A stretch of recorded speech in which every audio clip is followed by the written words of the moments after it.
జపాన్లో ఒక స్కూల్లో చేసిన ఎక్సర్సైజ్ ఇది. పిల్లలందరికీ చెప్పారనమాట, మీరు చూడండి ఈ మొత్తం క్లాస్ రూమ్లో మీకు ఎవరు ఇష్టం లేదు, మీరు పేరు చెప్పే అవసరం లేదు, లెక్క పెట్టుకోండి. అందరు లెక్క పెట్టుకున్నారు, 5, 6, నాకు 7 మంది ఇష్టం లేదు, నాకు 2, 3. మీకు ఎంతమంది ఇష్టం లేదు అంత బంగాళదుంప ఉడకపెట్టేసి ఒక ప్లాస్టిక్ బ్యాగ్లో తీసుకురమ్మన్నారనమాట. మరుసటి రోజు అందరు తీసుకొని వచ్చేసారు.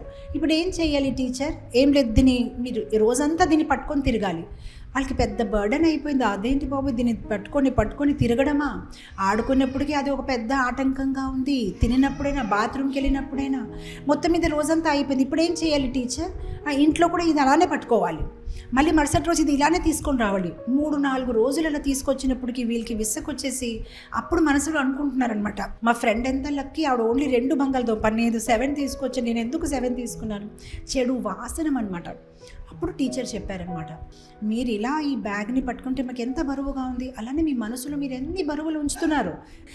ఫిజికల్గా ఏమైనా క్యారీ చేస్తే మనకు తెలుస్తుంది. ఈరోజు మీరు ఏదైనా ఒక 20 kgs 25 kgs రైస్ బ్యాగ్ పట్టుకొని రండి అంటే, మాతాజీ 25 kgs మాతాజీ ఎంతసేపు ఇంకా ఉంచమంటారు, వీపీ మీద పెయిన్ వచ్చేస్తుంది. ఫిజికల్గా మీకు తెలుస్తుంది, కానీ మీకు తెలియట్లేదు మీ మైండ్లో మీరు ఎంత ఇమోషనల్ బ్యాగేజ్ ఉంచారు. పూర్వంది ఏదేదేదో మైండ్లో ఉందన్నమాట. కొంతసేపు తర్వాత ఎప్పుడైతే మన మైండ్ చాలా memory disk, hard disk full అయిపోతుంది, ఏదైతే ఆ ఘటన జరుగుతుంది అది కాన్షియస్ మైండ్ నుంచి సబ్ కాన్షియస్ మైండ్కి వెళ్ళిపోతుంది.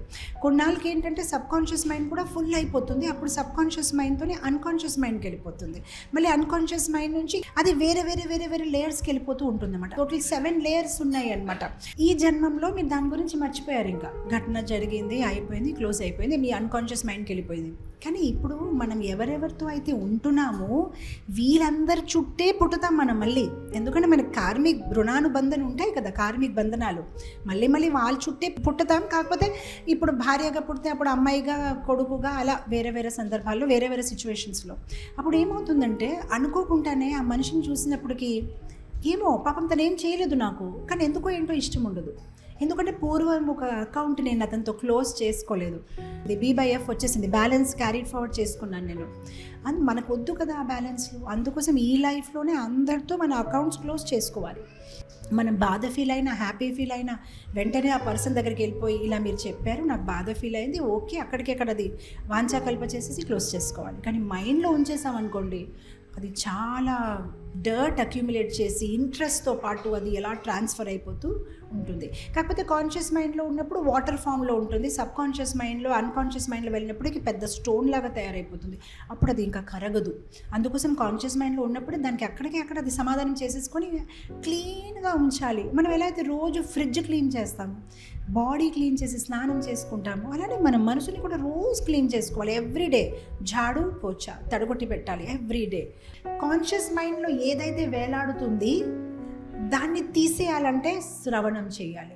మనం ఎప్పుడైతే ఎక్కువ శ్రవణం చేస్తామో అది కాన్షియస్ మైండ్ నుంచి వెళ్ళిపోతుంది. మననం చేస్తే ఏదైతే మన సబ్ కాన్షియస్ మైండ్లో ఉంది అక్కడి నుంచి డిలీట్ అయిపోతుంది.